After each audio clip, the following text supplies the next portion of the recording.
ಪ್ರಿಯರಾದವರೇ, ಯೇಸುಕ್ರಿಸ್ತನ ನಾಮದಲ್ಲಿ ನಾನು ನಿಮ್ಮನ್ನು ವಂದಿಸುತ್ತೇನೆ. ಚೆನ್ನಾಗಿದ್ದೀರಾ? ಸಂತೋಷವಾಗಿದ್ದೀರಾ? ನಿಮ್ಮನ್ನು ನೋಡುವುದು ಬಹಳ ಸಂತೋಷ. ಪ್ರತಿನಿತ್ಯ ನಿಮ್ಮನ್ನು ನೋಡುವುದು, ನಿಮ್ಮೊಂದಿಗೆ ಮಾತನಾಡುವುದು ಬಹಳ ಸಂತೋಷ. ಅದರಲ್ಲೂ ದೇವರ ವಾಕ್ಯಗಳನ್ನು ನಿಮ್ಮೊಟ್ಟಿಗೆ ಹಂಚಿಕೊಳ್ಳುವುದು ಬಹಳ ಸಂತೋಷ. ಅನೇಕರು ಆಶೀರ್ವದಿಸಲ್ಪಡುತ್ತಾ ಇದ್ದೀರಿ, ಅನೇಕರೊಂದಿಗೆ ದೇವರು ಮಾತನಾಡುತ್ತಿದ್ದಾರೆ, ಅನೇಕರು ಸ್ಪರ್ಶಿಸಲ್ಪಡುತ್ತಿದ್ದೀರಿ. ಹೋಗುವ ಎಲ್ಲೆಡೆಯೂ ಅದನ್ನು ಹೇಳುವಾಗ ಅದನ್ನು ಕೇಳುವಂಥ ಸಮಯದಲ್ಲಿ ಬಹಳ ಸಂತೋಷ.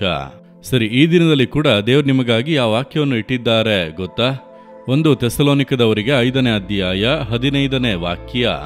ಯಾವಾಗಲೂ ನೀವು ಒಬ್ಬರಿಗೊಬ್ಬರು ಹಿತವನ್ನು ಮಾಡಿಕೊಂಡಿರುವುದಲ್ಲದೆ ಎಲ್ಲರಿಗೂ ಹಿತವನ್ನು ಮಾಡುವವರಾಗಿರಿ.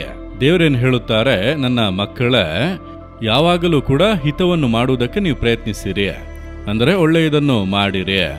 ಯೇಸು ಕ್ರಿಸ್ತನು ಈ ಲೋಕದಲ್ಲಿ ಒಳ್ಳೆಯದನ್ನು ಮಾಡುವವನಾಗಿ ಸಂಚರಿಸಿದನು ಎಂಬುದಾಗಿ ವಾಕ್ಯದಲ್ಲಿ ನೋಡುತ್ತೇವಲ್ಲ. ಅವಶ್ಯಕತೆಯಲ್ಲಿರುವಂಥವರಿಗೆ ಒಳ್ಳೆಯದನ್ನು ಮಾಡುವವನು. ಆತನು ಹೋದ ಸ್ಥಳಗಳಲ್ಲೆಲ್ಲ ಒಳ್ಳೆಯದನ್ನು ಮಾಡಿದನು. ದೇವರ ಮಕ್ಕಳಾಗಿರುವ ನಮ್ಮ ಜೀವಿತದಲ್ಲೂ ಮತ್ತೊಬ್ಬರಿಗೆ ಒಳ್ಳೆಯದನ್ನು ಮಾಡಬೇಕೆಂಬ ಒಂದು ಒಳ್ಳೆಯ ಹೃದಯ ನಮ್ಮಲ್ಲಿ ಇರಬೇಕು. ಸ್ವಾರ್ಥಿಗಳಾಗಿ ನಾವು ಇರಬಾರದು. ನಮಗೆ, ನಮ್ಮ ಕುಟುಂಬಕ್ಕೆ, ನನಗೆ ಆ ರೀತಿ ನಾವು ಇರಬಾರದು. ನಾವು ಮತ್ತೊಬ್ಬರಿಗೆ ಯಾವ ರೀತಿ ಹಿತವನ್ನು, ಒಳ್ಳೆಯದನ್ನು ಮಾಡಬಹುದು ಅದಕ್ಕಾಗಿ ನೀವು ಹುಡುಕಿರಿ, ಪ್ರಯತ್ನಿಸಿರಿ ಎಂಬುದಾಗಿ ನಾವು ನೋಡುತ್ತೇವೆ.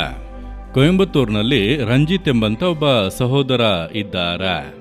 ಅವರು ಸಾಧಾರಣ ಸ್ಥಿತಿಯಿಂದ ಈಗ ದೊಡ್ಡ ಬಿಸ್ನೆಸ್ ಮ್ಯಾನ್ ಆಗಿದ್ದಾರೆ. ಅವರು ಒಂದು ಕಾರನ್ನು ಇಟ್ಟುಕೊಂಡಿದ್ದಾರೆ. ಆ ಕಾರ್ನ ಡಿಕ್ಕಿಯನ್ನು ಒಮ್ಮೆ ತೆಗೆದು ತೋರಿಸಿದರು. ಅದರೊಳಗೆ ನೋಡುವಾಗ ಒಂದು ಅಂಗಡಿಯೇ ಇದೆ, ಒಂದು ಶಾಪ್, ಒಂದು ಶಾಪಿಂಗ್ ಸೆಂಟರೇ ಅದರೊಳಗೆ ಇದೆ. ಅದರೊಳಗೆ ಟೀ ಶರ್ಟ್ಸ್ ಇದೆ, ಶರ್ಟ್ಸ್ ಇದೆ, ಪಂಚೆ ಇದೆ, ಟವಲ್ ಇದೆ, ಟಾರ್ಚ್ ಇದೆ, ಸೋಪ್ ಇದೆ, ವಿಧ ವಿಧವಾದ ವಸ್ತುಗಳು ಇದೆ. ಕಾರ್ಗೆ ಬೇಕಾದಂಥ ಸ್ಪೇರ್ ಪಾರ್ಟ್ಸ್ಗಳೆಲ್ಲ ಇದೆ, ಬೈಕಿಗೆ ಬೇಕಾದ ಸ್ಪೇರ್ ಪಾರ್ಟ್ಸ್ಗಳೆಲ್ಲ ಇದೆ. ನಾನು ಕೇಳಿದೆ ಇದು ಯಾಕೆ ಎಂಬುದಾಗಿ. ನಾನು ಟ್ರಾವೆಲ್ ಮಾಡುತ್ತಾ ಹೋಗುವಾಗ ಯಾರಾದರೂ ಒಂದು ಅವಶ್ಯಕತೆಯಲ್ಲಿ ಇರುವುದಾದರೆ ಅವರಿಗೆ ಸಹಾಯ ಮಾಡುವುದಕ್ಕೆ, ಅವರಿಗೆ ಅವಶ್ಯವಿರುವಂಥ ವಸ್ತುಗಳನ್ನು ಕೊಡುವುದಕ್ಕೆ ನಾನೆಲ್ಲವನ್ನು ಖರೀದಿಸಿ ಇಟ್ಟಿದ್ದೇನೆ. ಹೀಗೆ ಆಗುತ್ತದಾ ಎಂದು ಕೇಳಿದರೆ ಪ್ರತಿನಿತ್ಯ ನಾನು ಯಾರಿಗಾದರೂ ಸಹಾಯ ಮಾಡಿಯೇ ಮಾಡುತ್ತೇನೆ. ನಾನು ಟ್ರಾವೆಲ್ ಮಾಡುವಾಗ ಬೀದಿ ಬದಿಗಳಲ್ಲಿ ಜನರನ್ನು ನೋಡಿದರೂ ಅಥವಾ ಅವಶ್ಯಕತೆಯಲ್ಲಿರುವಂಥ ಜನರನ್ನು ನೋಡಿದರೂ ಅವರಿಗೆ ಏನು ಅವಶ್ಯ ಎಂಬುದಾಗಿ ಕೇಳಿ ಒಳ್ಳೆಯದನ್ನು ಮಾಡುವುದು. ಒಂದು ಬೈಕ್ ಕೆಟ್ಟು ನಿಂತಿದೆ ಅಂದರೆ ಸರಿ ಇರಲಿ ಎಂಬುದಾಗಿ ಹೋಗುವುದಲ್ಲ, ಹೋಗಿ ನಿಂತು ಏನು ಸಮಸ್ಯೆ ಎಂಬುದಾಗಿ ಕೇಳಿ ತಮ್ಮ ಬಳಿಯಲ್ಲಿರುವಂಥ ವಸ್ತುಗಳನ್ನು ಕೊಟ್ಟು ಸರಿಪಡಿಸುವುದಕ್ಕೆ ಸಹಾಯ ಮಾಡುವರು. ಕಾರು ನಿಂತಿದೆ, ಏನೋ ನೋಡುತ್ತಾ ಇದ್ದಾರೆ ಅಂದರೆ ಇವರು ಇಳಿದು ಹೋಗಿ ಕೇಳುವರು, ಏನು ವಿಷಯ, ನಿಮಗೆ ಏನು ಬೇಕಾಗಿದೆ ಎಂಬುದಾಗಿ ಕೇಳಿ ಸಹಾಯ ಮಾಡುವರು. ಬಡವರನ್ನು ನೋಡಿದರೆ ಅವರಿಗೆ ಬಟ್ಟೆ ಇಲ್ಲದೆ ಇರುವುದಾದ್ರೆ ಒಂದು ಶರ್ಟ್ ಕೊಡುವರು, ಪಂಚೆ ಕೊಡುವರು. ಈ ರೀತಿಯಾಗಿ ದಿನ ಸಹಾಯ ಮಾಡುವರು. ಅದರಿಂದ ಏನು ಒಳ್ಳೆಯದು ಅಂದರೆ ದೇವರು ಇವರನ್ನು ಆಶೀರ್ವದಿಸಿ ಮೇಲೆತ್ತುತ್ತಲೇ ಇದ್ದಾರೆ. ದೊಡ್ಡ ವ್ಯಕ್ತಿಯಾಗಿ ಬಿಟ್ಟರು, ದೊಡ್ಡ ಬಿಸ್ನೆಸ್ ಮ್ಯಾನ್ ಆಗಿಬಿಟ್ಟರು. ಅಲ್ಲಿರುವಂಥ ಅಧಿಕಾರಿಗಳು ಕೂಡ ಅವರನ್ನು ಕರೆದು ಘನಪಡಿಸುವ ರೀತಿಯಲ್ಲಿ, ಅಲ್ಲಿರುವಂಥ ಕಲೆಕ್ಟರ್, ಅಲ್ಲಿರುವಂಥ ಪೊಲೀಸ್ ಅಧಿಕಾರಿಗಳು ಕೂಡ ಅವರನ್ನು ಘನಪಡಿಸುವ ರೀತಿಯಲ್ಲಿ ಅವರ ಹೆಸರನ್ನು ದೇವರು ಪ್ರಖ್ಯಾತಿಗೆ ತಂದರು. ಒಳ್ಳೆಯದನ್ನು ಮಾಡುವಂಥ ಬಯಕೆ ಅವರಲ್ಲಿ ಇತ್ತು. ಆ ರೀತಿಯಾಗಿ ಮಾಡಿದವರು. ನಾನು ಇಷ್ಟು ವಸ್ತುಗಳನ್ನೆಲ್ಲ ತೆಗೆದುಕೊಂಡು ಹೋಗುವುದಕ್ಕೆ ನನ್ನಿಂದ ಆಗುವುದಿಲ್ಲ, ಆದರೆ ಕವರಲ್ಲಿ ಅದಕ್ಕೆಂದು ಸ್ವಲ್ಪ ಹಣವನ್ನು ಪ್ರತ್ಯೇಕವಾಗಿ ಇಟ್ಟಿರುವೆನು, ಮತ್ತೊಬ್ಬರಿಗೆ ಸಹಾಯ ಮಾಡಲೆಂದು. ಯಾವಾಗಲೂ ಜೊತೆಗೆ ಇರುತ್ತದೆ. ಹೋಗುವಂಥ ಮಾರ್ಗದಲ್ಲಿ ಸಹಾಯ ಬೇಕಾದಂಥವರು, ಅವಶ್ಯಕತೆಯಲ್ಲಿರುವಂಥ ಜನರನ್ನು ನೋಡಿದರೆ ಅವರಿಗೆ ಅದನ್ನು ಕೊಟ್ಟು ಸಹಾಯ ಮಾಡುವುದು. ಅದರಲ್ಲಿ ಎಷ್ಟು ಸಂತೋಷ ಇದೆ ಗೊತ್ತಾ? ನೀವು ಒಳ್ಳೆಯದನ್ನು ಮಾಡಲು ಬಯಸಬೇಕು, ಹುಡುಕಬೇಕು.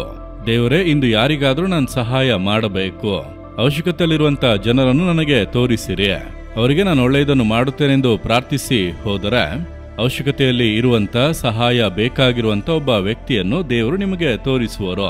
ಅವರಿಗೆ ನೀವು ಒಳ್ಳೆಯದನ್ನು ಮಾಡುವಾಗ ಹೃದಯದಲ್ಲಿ ಬರುವಂಥ ಸಂತೋಷ ಇದೆ ನೋಡಿರಿ, ದೊಡ್ಡ ಸಂತೋಷ. ಆದ್ದರಿಂದಲೇ ಒಳ್ಳೆಯದನ್ನು ಮಾಡುವುದಕ್ಕೆ ಯಾವಾಗಲೂ ಬಯಸಿರಿ. ನೀವು ಒಳ್ಳೆಯದನ್ನು ಮಾಡಿದರೆ ನಿಮಗೆ ಕರ್ತನು ಒಳ್ಳೆಯದನ್ನು ಮಾಡುವನು. ಮನುಷ್ಯನು ಯಾವುದನ್ನು ಬಿತ್ತುತ್ತಾನೋ ಅದನ್ನು ಕೊಯ್ಯುತ್ತಾನಲ್ಲವ. ನಾವು ಇತರರಿಗೆ ಒಳ್ಳೆಯದನ್ನು ಮಾಡುತ್ತಾ ನಾವೊಂದು ಇಕ್ಕಟ್ಟಿನ ಪರಿಸ್ಥಿತಿಯಲ್ಲಿ, ಒಂದು ಅವಶ್ಯಕತೆಯಲ್ಲಿ ಇರುವಾಗ ಯಾರ ಮೂಲಕವಾದರೂ ಕರ್ತನು ನಮಗೆ ಸಹಾಯ ಮಾಡುವುದನ್ನು ನಾನು ನೋಡಿದ್ದೇನೆ. ಹಾಗಾದರೆ ಒಳ್ಳೆಯದನ್ನು ಮಾಡಿರಿ, ನಿಮಗೆ ಒಳ್ಳೆಯದು ಮಾಡಲ್ಪಡುವುದು. ಪ್ರತಿನಿತ್ಯ ಒಬ್ಬರಿಗಾದರೂ ನೀವು ಸಹಾಯ ಮಾಡಿರಿ. ಪ್ರತಿನಿತ್ಯ ಒಂದು ಚಿಕ್ಕ ಸಹಾಯವನ್ನಾದರೂ ಮಾಡಿರಿ. ಒಂದು 5 ರೂಪಾಯಿ ಸಹಾಯ, ಒಂದು ಟೀ ತೆಗೆದು ಕೊಡಿರಿ, ಕಾಫಿ ತೆಗೆದು ಕೊಡಿರಿ, ಬನ್ ತೆಗೆದು ಕೊಡಿರಿ. ಆ ರೀತಿಯ ಒಳ್ಳೆಯದು. ಹಾಗೆ ಒಬ್ಬರನ್ನು ಸಂತೈಸಿರಿ, ಒಬ್ಬರಿಗೆ ಹೆಲ್ಪ್ ಮಾಡಿರಿ. ಆ ರೀತಿ ಯಾವುದೋ ಒಂದು ಒಳ್ಳೆಯದು. ದೇವರೇ, ನಾನು ಒಳ್ಳೆಯದನ್ನು ಮಾಡಬೇಕು, ನನ್ನನ್ನು ಉಪಯೋಗಿಸಿ ಎಂದು ಕೇಳುತ್ತೀರಾ? ಹೃದಯದಲ್ಲಿ ಕೈ ಇಟ್ಟುಕೊಂಡು, ದೇವರೇ, ನಾನು ಒಳ್ಳೆಯದನ್ನು ಮಾಡಬೇಕು, ಇಂದು ಒಳ್ಳೆಯದನ್ನು ಮಾಡಬೇಕು, ಪ್ರತಿನಿತ್ಯ ಅವಶ್ಯಕತೆಯಲ್ಲಿರುವಂಥ ಒಬ್ಬರಿಗಾದರೂ ನಾನು ಸಹಾಯ ಮಾಡಬೇಕು. ನನಗೆ ಕೃಪೆ ಕೊಡಿರಿ, ಸಹಾಯ ಮಾಡಿರಿ. ಯೇಸುವಿನ ನಾಮದಲ್ಲಿ amen, amen. Jesus redeem Kannada YouTube channel ಅನ್ನು ಸಬ್ಸ್ಕ್ರೈಬ್ ಮಾಡಿ. ಸಬ್ಸ್ಕ್ರೈಬ್ ಬಟನ್ ಕ್ಲಿಕ್ ಮಾಡಿ ಮತ್ತು ಬೆಲ್ ಬಟನ್ ಒತ್ತಿ. ಅನುದಿನ ಕಾರ್ಯಕ್ರಮದ ಮಾಹಿತಿ ಪಡೆಯಿರಿ.